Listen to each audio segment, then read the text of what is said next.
تسليما كثيرا كثيرا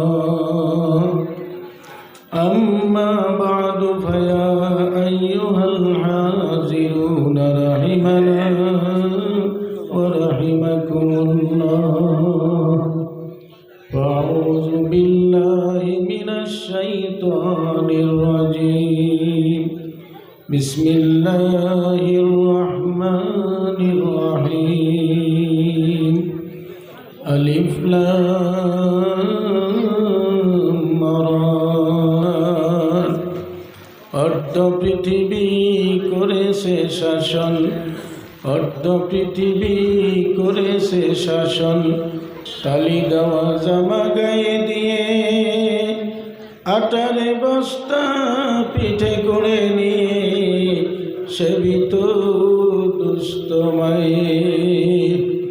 কোথায় গেল সেই মানব দরদি, কোথায় গেল সেই মানব দরদি, তৌহিদি সন্তান, কোথায় গেল সেই সোনালী যুগের সোনার মুসলমান। বালাগাল্লাহ বিকামালিহি কাশাফাদ দুজা বিজামালিহি হাসনাত জামিউ খিসালি সাল্লু আলাইহি ওয়া আলিহি। সম্মানিত আজকে সভার সভাপতি, কলাকুশি মধ্য ইংরাজি বিদ্যালয়ের প্রধান শিক্ষক জনাব আব্বাস আলী সাহাব দামাত বরকাতুহুমুল আলিয়া, আমার উস্তাদ মৌলভী আলী হোসেন সাহেব প্রমুখ করে গণ্যমান্য উলামা একরাম, এই মাদ্রাসার শিক্ষক বন্ধুরা, বিভিন্ন জায়গার থেকে আসা বিভিন্ন মাদ্রাসা মসজিদের খাদেম, মুআল্লিম, শিক্ষক বন্ধু সকল, মুরব্বিয়ানে ইজাম, যুবক ভাইরা, বর্দানিসীন মা এবং বোনেরা, মানুষে যেটা ইচ্ছা করে এটা হয় না, আল্লাহ যেটা ইচ্ছা করে এটা হয়। ঠিক না ভাই? রাও করুন। মানুষে যেটা ইচ্ছা করে এটা হয় না, আল্লাহ যেটা ইচ্ছা করে এটাই হয়। আমি ভাবছিলাম আজকে বহুত ওয়াজ করাম, কিন্তু আল্লাহ কবুল করছে না। যাই হোক, কমিটির পক্ষ থেকে প্রথম আপনাদের জন্য খানার দাওয়াত, সমস্ত ভাইদেরকে আমি দাওয়াত জানাইলাম, মা বোনদেরকেও দাওয়াত জানাইলাম। যত মা বোন এখানে আছেন আপনাদের জন্যও খানার ব্যবস্থা করা হয়েছে কমিটির পক্ষ থেকে। ইনশাল্লাহ আপনারা খানা গ্রহণ করে যাবেন। ওয়াজ নসিহত তো আর সম্ভব না, বৃষ্টি শুরু হয়ে গেছে, এত এত খানা বানানো হয়েছে, যদি এখন আধা ঘন্টা ওয়াজ হয় সব বরবাদ হবে। আমি সর্বপ্রথম শুধু ধন্যবাদ জানাই যারা কষ্ট করে আজকের এই জলসা আয়োজন করল, হাফিজ সাহেবদেরকে ধন্যবাদ জানাই। যারা কষ্ট করে এই 10টা ছেলে হাফিজে কোরআন বানায় আজকে তাদের মাথায় পাগড়ি দিয়া আমরা আজকে তাদেরকে বিদায় দিতে পারলাম। আল্লাহ তাআলা ওনাদের মেহনতকে কবুল করুক, আমরা কই আমিন। দেশবাসী যারা জাগির খাওয়াইলো আল্লাহ তাআলা তাদেরকে কবুল করুক। এই হাফিজ সাহেবদের উসিলা আল্লাহ তাআলা কিয়ামতের দিন তাদেরকে নাজাত করুক, জোরে কই আমিন। ধন্যবাদ জানাই এদের ভাগ্যবান মা বাবা, যেই ভাগ্যবান মা বাবার এই ভাগ্যবান সন্তানেরা 30 পারা কোরআনের হাফিজ হইয়া আজকে এই মাদ্রাসা থেকে সনদ নিয়ে যাইতেছে। আল্লাহ তাআলা এই মা বাবাদেরকেও মাফ করে দেখ, জুড়ে কই আমিন। কিন্তু দুর্ভাগ্য, আমার সভাপতি সব ছেলেগুলার নাম, বাবার নাম, ঠিকানা বলছে, আমরার এই কলাগুছির একটাও নাই, একটা ছেলেও কলাগুছির নাই। এইগুলি বিষয়ে আমি বক্তব্য রাখতাম, কিন্তু সময় নাই। ছোট্ট করে 2টা হাদিস করে দোয়া করে দেব।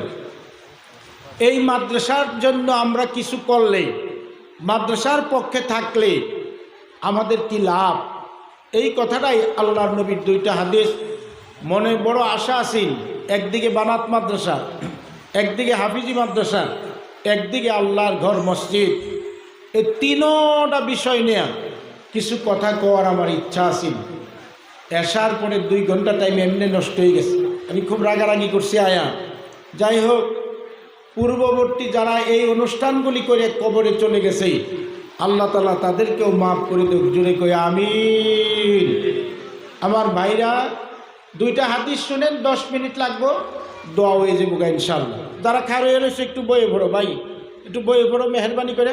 আমি কষ্ট দিতাম না, আমি বুঝি তো তোমরার অসুবিধাটা আমি বুঝি। এত এত রান্না বাড়া করে খানা দানার ইন্তজাম করা হয়েছে, বৃষ্টি যদি হয় সব বরবাদ হয়ে যাবে, দোয়া হয়ে যাবে কখনই।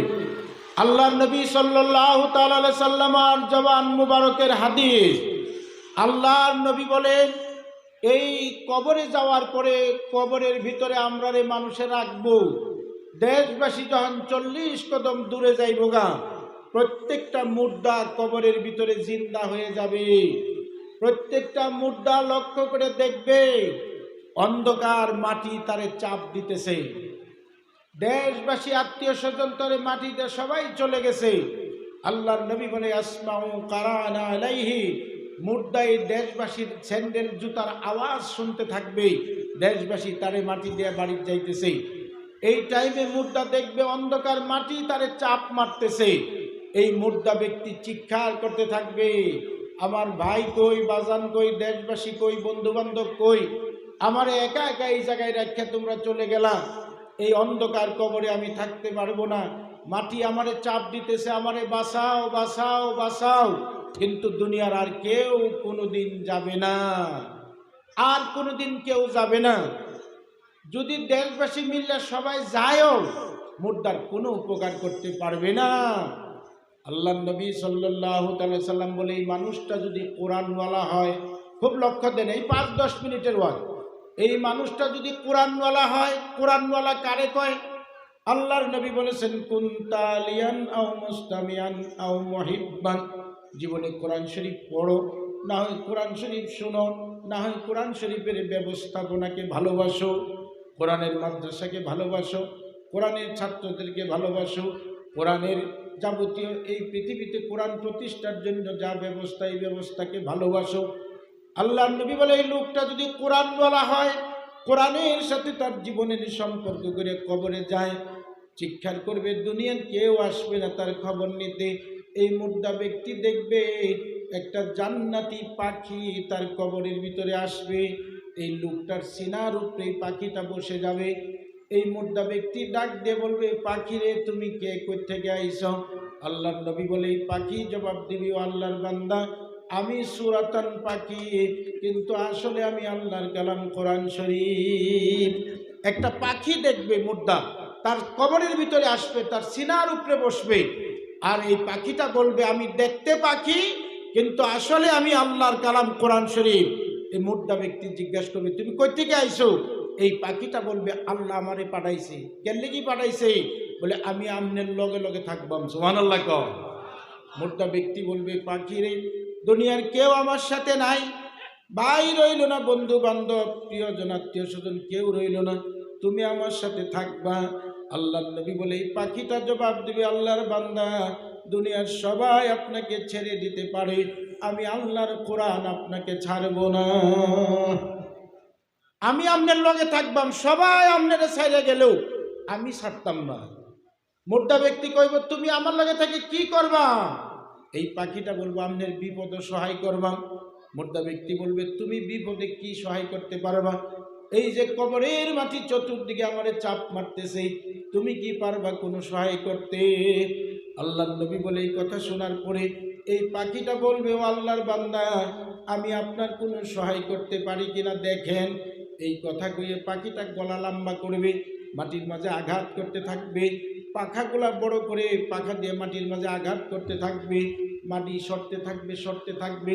আর এই পাখিটা কবরের মাটির দিকে ডাক দিয়ে বলবে, কবরের মাটি রে, দুনিয়ার কাউকে বলে তুমি খাতির করো না, রাজা বাদশাহ সবাইকে বলে তুমি চাপ মারো, আমি আল্লাহর কোরআন এই বান্দার পক্ষে হিম্মত থাকলে এই ব্যক্তিরে চাপ দাও দেখি। আল্লাহর নবী বলে, কোরআনওয়ালা মানুষটারে কবরের মাটি আর চাপ দিতে পারবে না, চাপ মারবে দূরের কথা, তার নজর যতটুক যায় আল্লাহ তাআলা কোরআনের বরকতে তার কবর এত বড় করে দিবে। জোরে বলুন সুবহানাল্লাহ। তাহলে এই কোরআনের মাদ্রাসার পক্ষে আমরা থাকবো ইনশাআল্লাহ। জোরে কোন থাকবো? এই মাদ্রাসার লগে থাকবো আমরা ইনশাআল্লাহ। এতটুকু আজ এই বরকতে আল্লাহ তাআলা কবরের ভিতরে মাটির চাপ থেকে আমরা বাঁচাইয়া দেব।